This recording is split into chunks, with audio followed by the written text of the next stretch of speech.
C'è una metà buia e umida di questa città che abbiamo ignorato.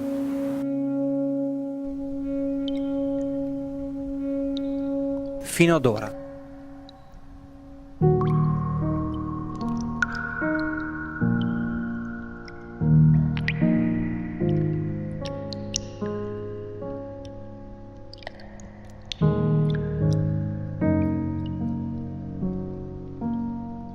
Questa è una testimonianza veramente interessante perché riporta la scritta delle iniziali e anche la data precisa del 1521, realizzata probabilmente da un militare dell'epoca per lasciare una propria impronta, una propria testimonianza.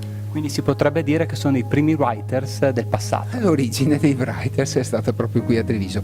Ce ne sono altri sulla porta, si possono notare in più punti, ci sono di testimonianze di militari che non sono proprio trevigiani, che arrivavano magari da altre fortezze come da Verona. Alla sommità della porta c'è un'altra scritta che riporta proprio la scritta realizzata con un tizzone ardente e la citazione alla città di Verona.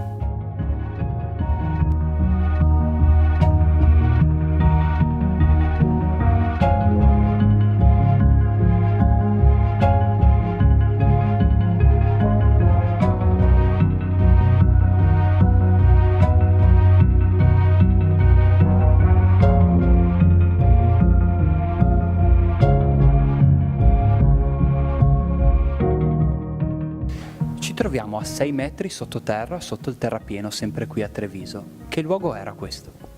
Qui ci troviamo proprio all'interno di uno dei 6 stanzoni sotterranei creati nel 1866 durante la costruzione del nuovo macello comunale. Fortunatamente questi stanzoni sono ancora pervenuti, sono stati conservati fino ai giorni nostri, anche dopo il devastante bombardamento del 1944, che ha però causato purtroppo la demolizione della struttura sovrastante del macello.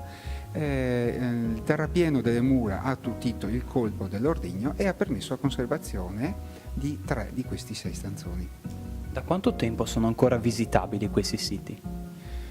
Questi stanzoni questi ambienti sotterranei sono stati riaperti 3 anni fa grazie alla pulizia realizzata proprio dalla nostra associazione in collaborazione con l'amministrazione comunale e diciamo abbiamo avuto un ottimo risultato con oltre 10.000 visitatori.